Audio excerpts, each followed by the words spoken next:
آج کے اس پرفتن ماحول میں بہت ساری چیزوں کو لے کر کے لوگ کشمکش میں ہیں اور اسلام کے خلاف بحث بازیاں ہوتی رہتی ہیں۔ خصوصاً ان ایام میں میں دیکھ رہا ہوں کہ اسلام مخالف جتنے پروپیگنڈے ہیں وہ سب آج ٹوٹ پڑے ہیں جہیز کے متعلق۔ کہہ رہے ہیں کہ جہیز تو سنت ہے، حضور پاک صلی اللہ تعالیٰ علیہ وسلم نے حضرت فاطمہ الزہرا رضی اللہ تعالیٰ عنہا کو دیا تھا اپنی بیٹی کو، تو اس کو پوری طور پر ہم لعنت نہیں کہہ سکتے، جہیز خراب ہے اس طرح سے نہیں کہہ سکتے۔ ایک طبقہ اس طرح کی گفتگو کر رہا ہے، اور دوسرا ایک طبقہ ہے جو یہ کہہ رہے ہیں کہ نہیں، بالکل یہ غلط رسومات میں سے ایک ہے اور جاہلانہ طریقہ ہے، مطالبہ کرنا کسی کے لیے مانگنا جائز نہیں مسلمان کے لیے۔ تو یہ ڈیبیٹ کے اندر لوگ ہم سے سوال بھی کر رہے ہیں کہ آیا جہیز کا کوئی شرعی حکم ہے یا نہیں۔ صاف میں آپ کو یہ بتا دوں، اسلام میں عورت کی جانب سے جہیز دینے کا کوئی اصول نہیں، یعنی کہیں پر بھی نہ نکاح کے یہ ارکان میں ہے، نہ نکاح کے لیے واجب ہے، نہ نکاح کے لیے شرط ہے، کہیں پر یہ تمام چیزیں نکاح کے درمیان رکن نہیں بنتی جہیز دینا۔ کہ ایسا نہیں ہے کہ اگر کسی لڑکی کو جہیز نہیں دیا گیا تو وہ شادی نہیں ہو سکتی، اسلام میں ایسا کوئی نہیں۔ یہ بعد کی بنائی ہوئی بہت ساری چیزیں ہیں جو اس میں ملا دی گئیں۔ میں اس بات پر آتا ہوں جنہوں نے اس کو سنت مصطفیٰ کہا۔ حضور پاک صلی اللہ تعالیٰ علیہ وسلم نے اپنی بیٹی کو جہیز دیا، کاش اسی سنت پر آج عمل کیا جاتا، حضور اکرم صلی اللہ تعالیٰ علیہ وسلم نے جو دیا اپنی بیٹی کو، وہ پہلے چیزیں محسوس کر لیں کیا دیا تھا۔ ایک چادر اور ایک پلنگ اور ایک مشک پانی بھرنے والا چمڑے کا، اور بعض روایات میں ایک چکی ہے اور 2 پتیلیاں ہیں، مٹی کی ہانڈیاں ہیں۔ یہ ہے سیدہ کائنات فاطمہ الزہرا رضی اللہ تعالیٰ عنہا کا جہیز جو رسول کریم صلی اللہ علیہ وسلم نے رخصتی کے وقت انہیں دیا تھا۔ تو سنت حضور اکرم صلی اللہ تعالیٰ علیہ وسلم کی بتا کر گاڑی گھوڑے مانگنے والے، کیا وہ اتنے جہیز پر قناعت کر لیں گے؟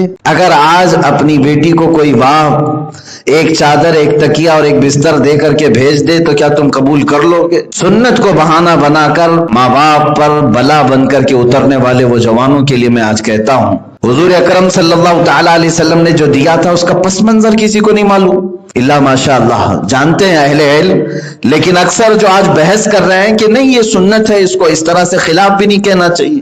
ارے تاریخ تو پڑھو، میرے آقا صلی اللہ تعالیٰ علیہ وسلم کے نکاح، حضرت فاطمہ الزہرا رضی اللہ تعالیٰ عنہ کے نکاح کا جب مسئلہ آیا، حضرت علی نے پیغام بھیجا حضور اکرم صلی اللہ تعالیٰ علیہ وسلم کی بیٹی سیدہ کائنات کے نکاح کے لیے، تو حضور اکرم صلی اللہ تعالیٰ علیہ وسلم نے انہیں طلب فرمایا۔ کس کو؟ حضرت علی کرم اللہ وجہہ الکریم کو۔ پوچھا تم میری بیٹی فاطمہ سے نکاح کرو گے تو مہر میں کیا دو گے؟ مہر یہ مرد کی طرف سے ہے، عورت کی طرف سے نہیں، عورت کو دینا نہیں ہے۔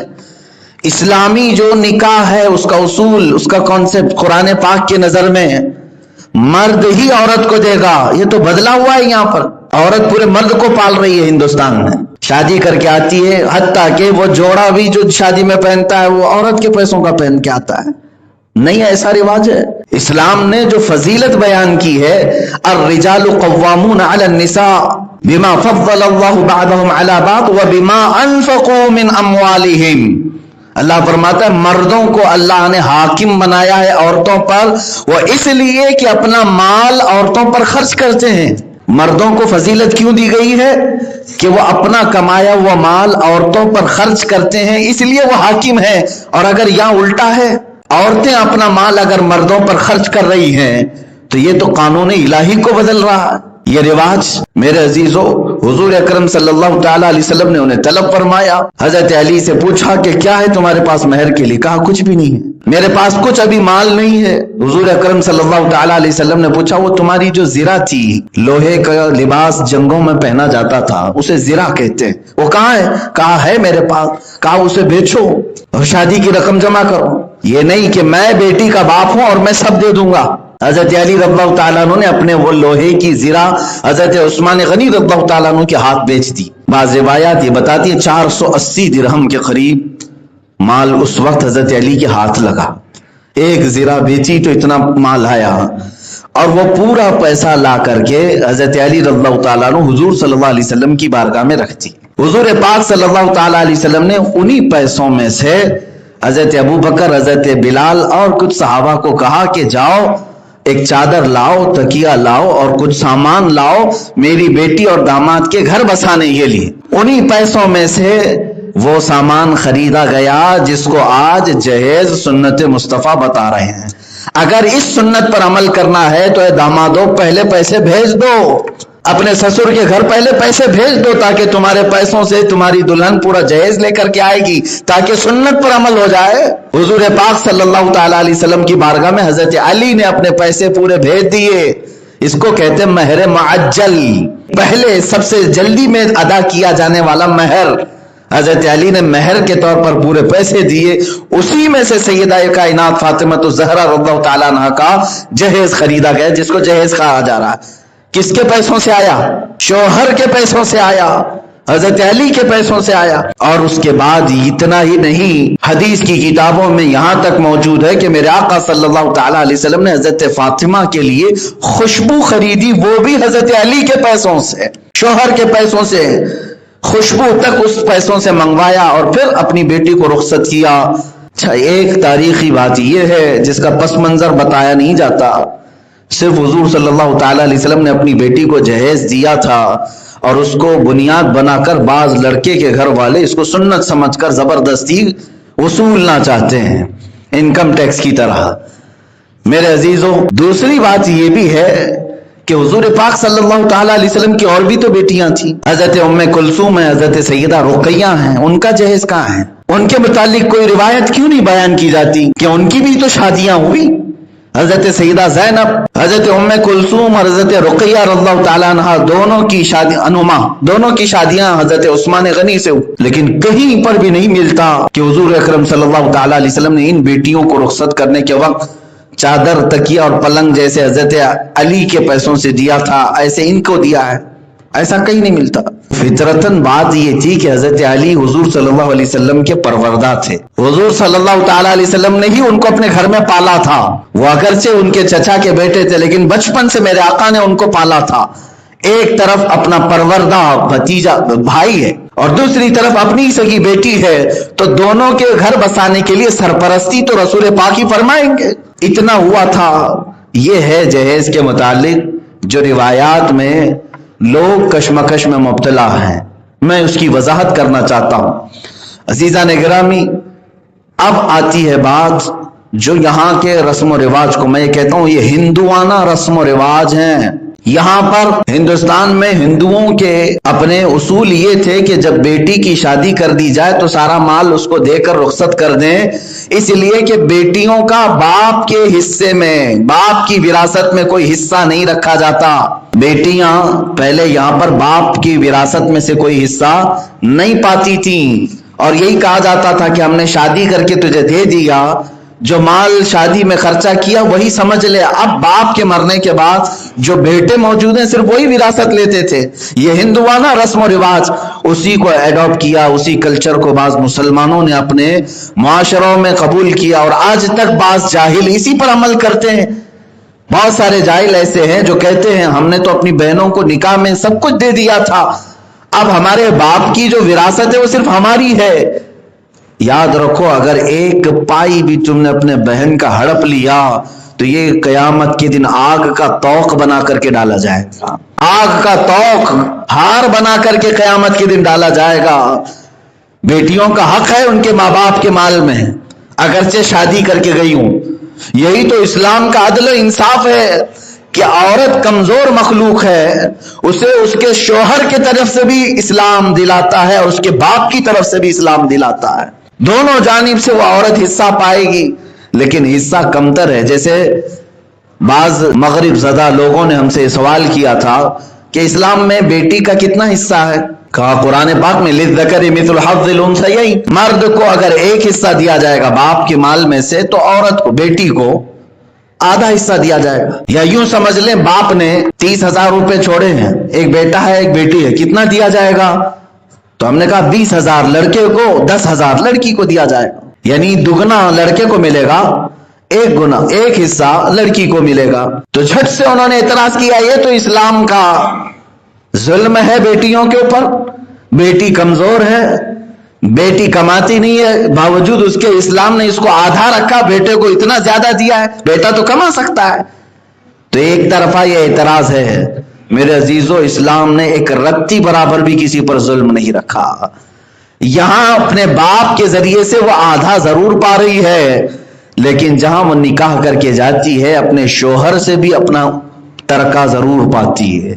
تو دو جانب سے اسلام نے اس کو وراثت میں حصے دار بنایا ہے، وہ مرد کے برابر ہی مال پاتی ہے۔ اے مسلمانوں، اسلام میں داخل ہو جاؤ، پورے کے پورے جو قوانین میرے آقا صلی اللہ تعالی علیہ وسلم کی شریعت کے ہیں اسی کو اپنا حرز جان سمجھو، وہی ہماری کامیابی کی ضامن ہے۔ باقی دوسروں سے لیا ہوا کلچر تمہارے لیے زیب نہیں دیتا۔ اب رہی بات، اس جہیز کو آج اس طرح سے بنا دیا گیا ہے کہ جیسے لگتا ہے شادی میں یہ فرض اعظم ہے۔ اس کے علاوہ شادی میں کیا چیز فرض ہے، کیا واجب ہے، پوچھو نہ دولہے کو معلوم نہ دلہن کو معلوم۔ نکاح کر رہے ہو، نکاح کے ارکان کیا ہے، نکاح کن چیزوں سے ہوتا ہے اسلام میں، یہ معلوم ہی نہیں ہے۔ ہاں اتنا ضرور معلوم ہے کہ دولہا ایک اعلیٰ قسم کا جوڑا پہنے، دلہن ایک اچھا سا گھونگھٹ پہنے، اور پھر ڈھیر سارا جہیز لے کر کے آئے، یہی شادی ہے۔ شادی اوپری چیزیں بنائی ہوئی ہیں میرے عزیزو، ان تمام چیزوں میں حدیث رسول سناتا ہوں۔ اللہ کے نبی صلی اللہ تعالی علیہ وسلم سے پوچھا گیا، اے رسول پاک صلی اللہ علیہ وسلم، سب سے زیادہ برکت کس نکاح میں ہوگی؟ حضور پاک صلی اللہ علیہ وسلم فرماتے ہیں، ان اعظم النکاح برکتا ایسر مؤنتا، سب سے زیادہ اس نکاح میں برکت ہوتی ہے جس میں خرچہ کم کیا جاتا ہے۔ کم خرچے میں جو نکاح ہوا اس نکاح میں اللہ تعالیٰ بہت برکت رکھتا ہے۔ یہاں تک کہ حضور اکرم صلی اللہ علیہ وسلم نے ارشاد فرمایا، نکاح کو آسان بناؤ کہ زنا کرنا مشکل ہو جائے۔ کیا الٹ نہیں دیا آج لوگوں نے؟ زنا کرنا آج آسان ہو گیا ہے، اور نکاح کو اتنا بھاری بنا دیا گیا، لڑکا بھی سوچتا ہے، لڑکی بھی سوچتی رہتی ہے، لڑکی کا باپ سوچتا ہے ابھی اتنا مال جمع نہیں ہوا کیسے نکاح کروں، لڑکا یہی سوچتا رہتا ہے کہ اس کو نکاح کر کے لاؤں تو کہاں رکھوں۔ ایک مشہور تابعی سعید ابن مسیب رضی اللہ تعالیٰ عنہ کے متعلق بتاتا ہوں، جن کی بیٹی کا بڑا چرچا تھا، خوبصورت خوب سیرت پرہیزگار بیٹی، بڑے خاندانوں سے نکاح کا پیغام آیا۔ حضرت سعید ابن مسیب رضی اللہ تعالیٰ عنہ نے اپنی بیٹی کا نکاح نہیں کیا تھا۔ ان کی محفل میں ایک نوجوان آیا کرتا تھا، فجر کی پابندی کرتا تھا، فجر کی نماز کی ہمیشہ پابندی کرتا اور درس میں بیٹھا رہتا، اس کے اخلاق سے آپ بہت خوش تھے۔ اچانک وہ ایک دن غائب ہو گیا، ایک دن نہیں آیا، 2 دن نہیں آیا، 3 دن نہیں آیا۔ تو آپ نے کہا کہ فلاں جو نوجوان آتا تھا پابندی سے کئی مہینوں سے دیکھتا ہوں، وہ کہاں ہے؟ لوگوں نے جا کر کے اس کو اطلاع دی تو وہ آیا۔ سعید ابن مسیب مدینے کے سب سے افضل ترین تابعی ہیں۔ آپ نے پوچھا کہ تو اچانک غائب کیوں ہو گیا مسجد نبوی سے؟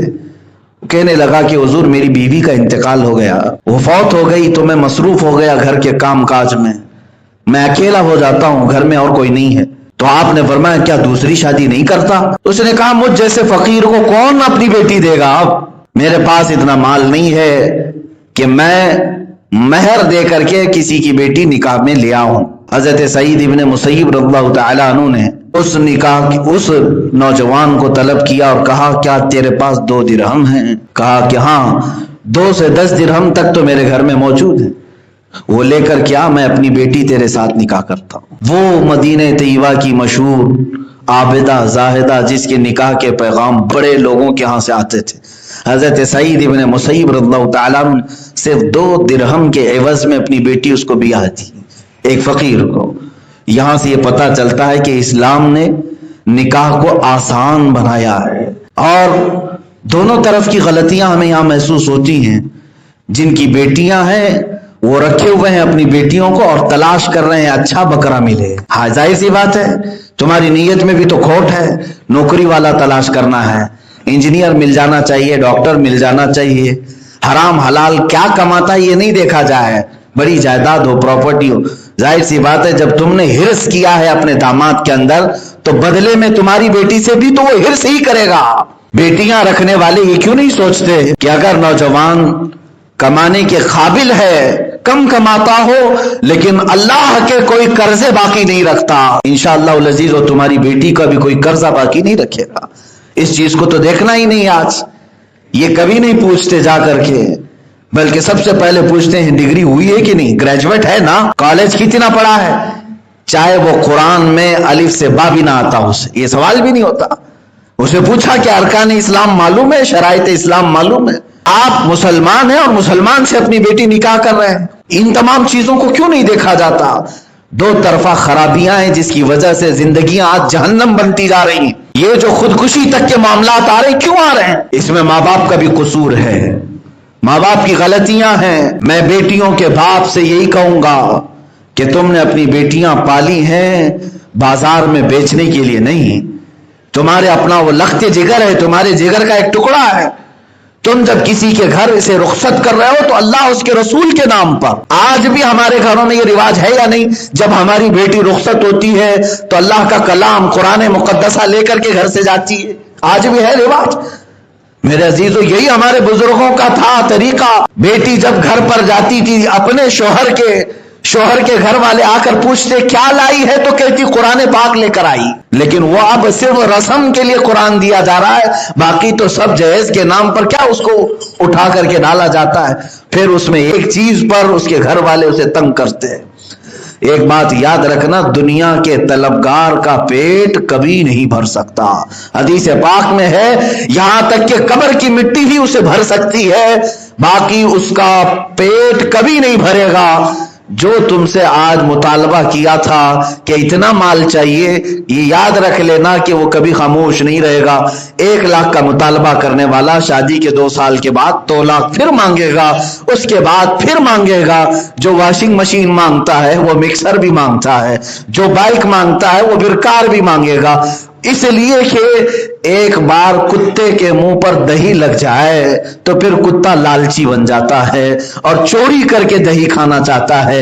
اسی طرح سے بعض انسانوں کی فطرت ان کے سسرال والوں نے غلط کی ہے، بیٹیوں کے ذریعے سے بہت کچھ انہیں دے کر کے بھیجنا تاکہ داماد نکما ہو جائے، تب اس کی گاڑی اٹکے کہیں پر وہ اپنی سسرال کی طرف نظر اٹھائے، اپنی بیوی سے کہے جا اپنے باپ سے مانگ کر کے لیا، میں بزنس کروں گا، اور پھر اس پر دھوس ایسا جمائے، باپ سے یہ کہے ارے میں کما رہا ہوں تو کس کے لیے؟ تمہاری بیٹی کو خوش رکھنے کے لیے۔ اللہ نے کیا تمہیں معذور بنایا ہے؟ پیدا کیا ہے؟ قرآن پاک میں اللہ تعالیٰ نے تمہارے لیے تو ارشاد فرمایا کہ تمہیں اللہ نے حاکم بنایا ہے، محافظ بنایا ہے عورتوں کا، اس لیے کہ تم اپنے ہاتھوں سے کماؤ اور اپنی بیویوں پر خرچ کرو، اور میرے آقا نے اس پر ثواب کی بشارت بیان فرمائی، ارشاد فرماتے جس نے اپنی بیوی پر خرچ کر کے 1 لقمہ کھلایا اللہ اسے 1 صدقے کا ثواب عطا فرمائے۔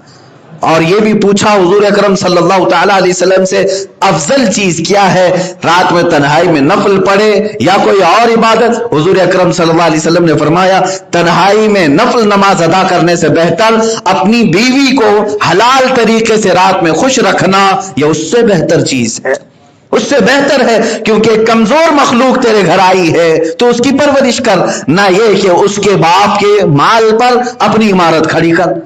یہ چیزوں کو بدلیں، کم سے کم مسلمان تو بدلیں۔ میں سوچتا ہوں بہت ساری ٹیمیں ہیں، بہت ساری کمیٹیاں ہیں، نوجوانوں کی ایسی کمیٹی کیوں نہیں بنتی جو علل اعلان یہ کہیں کہ ہم بغیر کسی مطالبے کے، بغیر جہیز کے نکاح کر کے اپنی گھر دلہن لے کر آئیں گے سنت مصطفیٰ کے مطابق، میرے آقا صلی اللہ تعالی علیہ وسلم کی سنت کے مطابق۔ نوجوانوں کو میں نے اس سے قبل بھی اس طرح کی دعوت دی تھی، وہ شرماتے ہیں، وہ کہتے ہیں ماں باپ مانتے نہیں ہیں، کیونکہ یہ سلسلہ چل رہا ہے، بہت پہلے سے چلا ہے، اور ماں بھی لائی تھی اپنے گھر سے، اور اس گھر میں کافی دنوں سے جوجھ رہی ہے مصیبت کو لے کر، وہ یہی سوچتی ہے بہو آئے تو خالی ہاتھ کیوں آئے گی، میں تو اتنے سال رگڑ چکی ہوں گھر پہ جہیز کے نام پہ، میرے بیٹے کی عورت آئے تو میں بھی دیکھوں گی کتنا مال لاتی۔ یہ سلسلہ وار گناہ چلتا رہے گا، کہیں تو اسے بند کیا جائے، کہیں تو اسے روکا جائے۔ بہرحال میرے عزیزو، جس چیز کو جہیز سنت مصطفیٰ کہا جا رہا ہے وہ سنت وہی ہے کہ شوہر کے مال سے خرید کر اپنی بیٹی کو رخصت کیا جائے، اور اللہ قرآن میں فرماتا ہے نکاح کرو اے نوجوانوں، اگر تم فقیر ہو تو اللہ نکاح کی برکت سے تمہیں غنی بنا دے گا۔ فرمایا گیا جس دن دلہن گھر پر آتی ہے اس دن رزق کے 10 نئے دروازے کھولے جاتے کہ تیرے گھر میں ایک نیا مہمان آیا ہے، اس کے رزق کا بھی اللہ رب العزت انتظام فرماتا ہے۔ تم الگ حرص اور طمع اور لالچ نہ رکھو، اور خاص طور پر ہندوانہ رسم و رواج کے مطابق مسلمانوں میں اگر ایسی چیزیں آتی ہیں تو یہ بہت بڑے گنہگار ہیں. اور یاد رکھنا، جہیز کے نام پر ٹارچر کرنا، جہیز کے نام پر اسے مارنا، پیٹنا، جلانا، دفن کرنا، معاذ اللہ رب العالمین. میں اس کو یہی کہوں گا کہ تمہارے اندر ابھی بھی جاہلیت ہے، اسلام کی خوشبو نہیں آئی، جاہلیت ہے. یہ تمام چیزیں عورت آئی ہے تم اس پر خرچ کرو، نہ یہ کہ وہ مال تم پر خرچ کرے. اب آئے میں عورتوں کو یہ کہوں گا، یہ برے رسم و رواج کی وجہ سے آج اگر کہیں مصیبت میں تم ٹکرا گئی تو کیا اس کا سولوشن خودکشی ہے؟ اگر کوئی شوہر ہریسمنٹ کرتا ہے، ٹارچر کرتا ہے، مارتا ہے، تو کیا اس کا حل خودکشی کر لینا ہے؟ خودکشی کرنا یہ بزدلوں کا کام ہے. ہمت والے بہادر لوگ اس طرح کا کام نہیں کرتے. قرآن پاک میں اللہ نے فرمایا وَلَا تُلْقُوا بِأَيْدِيكُمْ إِلَى التَّهْلُكَةِ، تم اپنے آپ کو ہلاکت میں مت ڈالو. رسول کریم صلی اللہ تعالی علیہ وسلم سے پوچھا گیا جو اپنے آپ کو مار لے اس کے لیے کیا ہے؟ میرے آقا صلی اللہ علیہ وسلم نے فرمایا وہ ہمیشہ کی دوزخ میں چلا جائے گا، وہ جہنمی ہے. خودکشی کرنے والا جہنم میں چلا جائے گا. ایک حدیث پاک میں ہے قیامت کے دن خودکشی کرنے والے لوگ اٹھائے جائیں گے، اور جس آلے سے، جس طریقے سے انہوں نے دنیا میں اپنے آپ کو مارا تھا اسی چیز کے ساتھ وہ قیامت کے دن اٹھائے جائیں گے. اگر کسی نے اپنے آپ کو چاقو سے مارا تھا، ہتھیار سے مارا تھا، یہ اسی چاقو اور ہتھیار کے ساتھ اٹھایا جائے گا، اور جتنے 100 سال اسے کھڑا کیا جائے گا اتنے 100 سال تک وہ اس چاقو اور بھالے سے اپنے آپ کو مارتا ہی رہے گا. اور حدیث پاک میں جس نے جلا کر کے اپنے آپ کو ہلاک کیا وہ قیامت کے دن اٹھایا جائے گا اور آگ میں جلتا ہی رہے گا، جلتا ہی رہے گا، بند نہیں کی جائے گی، اس پر آگ کو ختم نہیں کیا جائے گا. جو زہر پیا اور زہر کی پڑیا کھایا، حدیث پاک میں ہے وہ قیامت کے دن اسی زہر کے ساتھ اٹھایا جائے گا. یہ 3 باتیں حدیث میں ہیں. زہر کی پڑیا کے ساتھ وہ کھاتا رہے گا، اس کے جسم کے اعضاء باہر نکلتے رہیں گے، پھر کھائے گا، پھر اعضاء باہر نکلتے رہیں گے، اندر کے پیٹ کی چیزیں نکلتی رہیں گی، پھر اسے تیار کیا جائے گا، وہ اسی عذاب میں مبتلا رہے گا. خودکشی کرنے والے کیا سمجھتے ہیں کہ بس اب بہت ہو گیا، اب ہم سکون سے جا کر کے سو جائیں. کون سے سکون سے سو گے؟ ادھر تم مرو گے، ادھر عذاب کے فرشتے تمہارے سر پر کھڑے ہیں، فوراً تمہارے اوپر جہنم کے دروازے کھولے جائیں گے. خودکشی کا راستہ مسلمانوں کا نہیں ہے، ہرگز نہیں. سوسائڈ کرنا یہ کوئی حل نہیں ہے. ایک بات یاد رکھے، میں سمجھتا ہوں وہ کمزور مسلمان ہے جو خودکشی کر کے سکون چاہتا ہے. اللہ پر یقین رکھنے والا کیا اسے اتنا یقین نہیں کہ ایک دن آئے گا میرا مولا دروازہ کھولے گا، کشادگیاں آئیں گی، اندھیرا کب تک رہے گا، مصیبتیں کب تک رہیں گی. میں اکثر یہ کہا کرتا ہوں، ہم ٹرین میں بیٹھ کر کے جب سفر کرتے ہیں تو ٹرین کے راستے میں کبھی ٹنل آ جاتا ہے. ممبئی سے باہر سفر کرنے والوں کو تو اکثر اس کا تجربہ ہوگا. ٹرین جب بھی ممبئی سے باہر نکلتی ہے تو ایک پہاڑ کی سرنگ میں سے جاتی ہے، اور جب پہاڑ کی سرنگ میں ٹرین داخل ہوتی ہے تو کافی اندھیرا، اتنا اندھیرا ہو جاتا ہے کہ گھبراہٹ ہو. لیکن مجھے یہ بتاؤ، ٹرین کے مسافر ٹنل سے گزرنے کے وقت سب ٹرین چھوڑ کے اتر جاتے ہیں، وہاں ٹنل میں کودنے لگتے ہیں، سرنگ میں بھاگنے لگتے ہیں؟ نہیں، سب خاموش بیٹھے رہتے ہیں. کیوں؟ اس لیے کہ انہیں معلوم ہے جو ٹرین چلا رہا ہے ڈرائیور، وہ تھوڑی ہی دیر میں ٹنل سے باہر نکالے گا اور یہ اندھیرا اجالوں میں بدل جائے گا. تم اپنی گاڑی کے ڈرائیور پر اتنا یقین رکھتے ہو تو زندگی بھر چلانے والے رب پر کیوں نہیں یقین رکھتے؟ وہ خلاق کائنات، خالق الاسباب آج اگر تمہیں مصیبتوں سے گزارتا ہے تو تمہارے درجات کو بلند کرنے کے لیے. یہاں تک کہ حدیث پاک میں مومن کو اگر ایک بیماری بھی آئی، یہاں تک کہ ٹھوکر بھی لگی، تو اس کے بدلے میں رب تبارک و تعالیٰ اس کی درجات بلند کرتا ہے اور اس کے گناہوں کا اس کے لیے کفارہ بناتا ہے.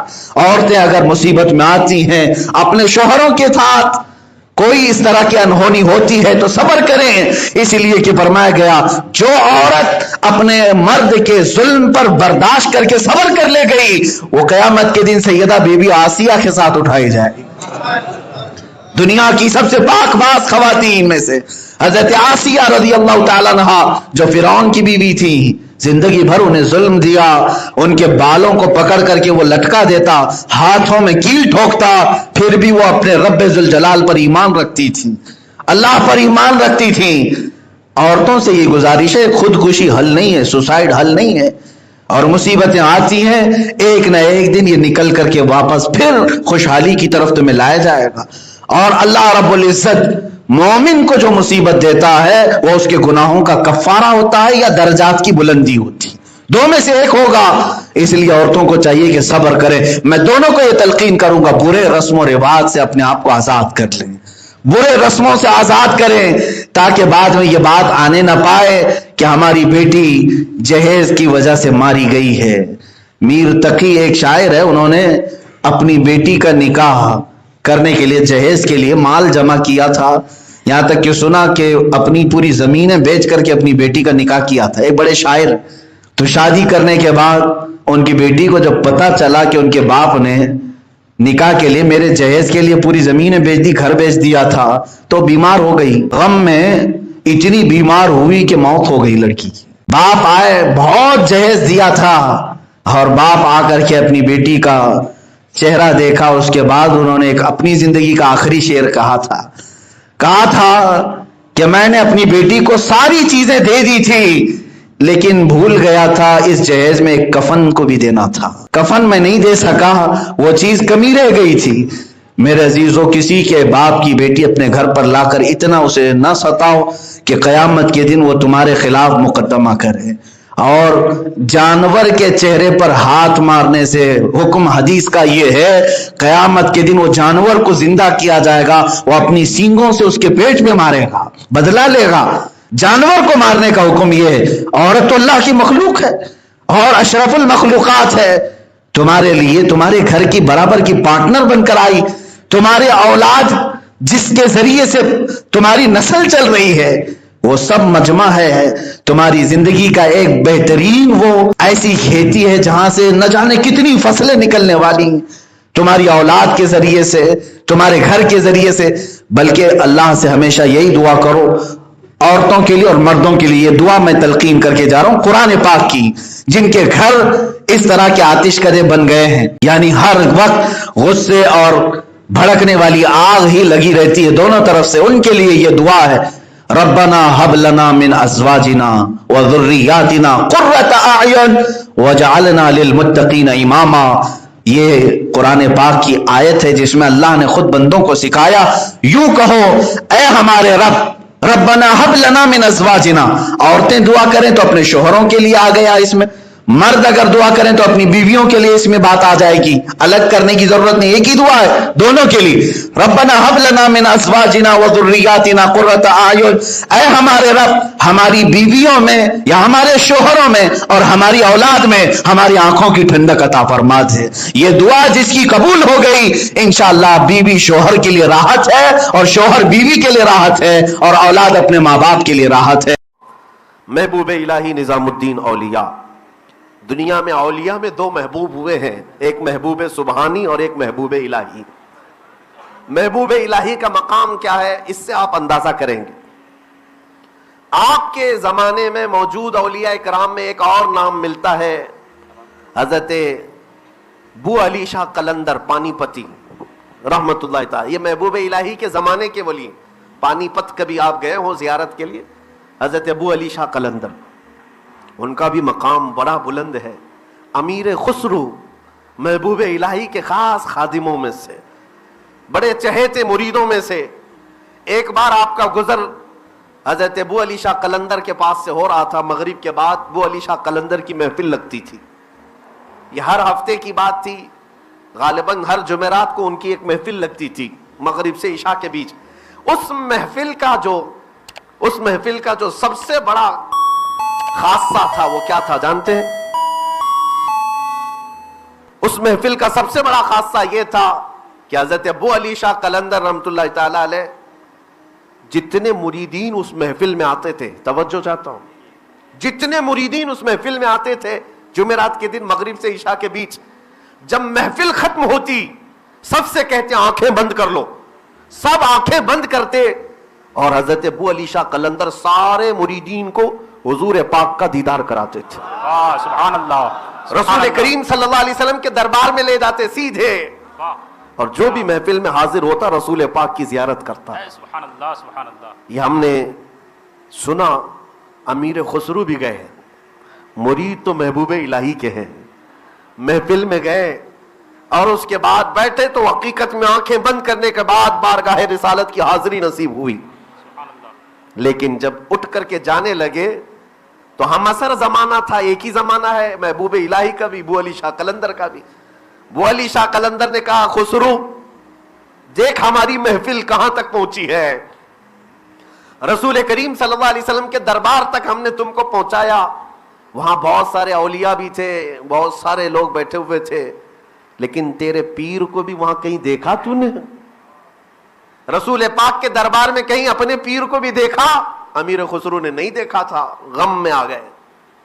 ہمارے پیر تو اس دربار میں نظر ہی نہیں آئے. ابو علی شاہ قلندر اور پہنچے ہوئے آدمی ہیں, مغموم تھے اور دل کے اندر ایک ملال سا تھا. آئے سر لٹکائے محبوب الہی کی بارگاہ میں, عرض تو کچھ نہیں کر پا رہے تھے. محبوب الہی نے خود پوچھا خسرو آج تمہارا چہرہ اترا اترا کیوں ہے؟ کہا عرض کیے دیتا ہوں حضور, آج ابو علی شاہ قلندر کی محفل میں بیٹھا تھا. محبوب الہی نے کہا ہاں مجھے پتا ہے تجھے ابو علی شاہ قلندر نے پوچھا ہے کہ تیرا پیر بارگاہ رسالت میں نظر نہیں آتا.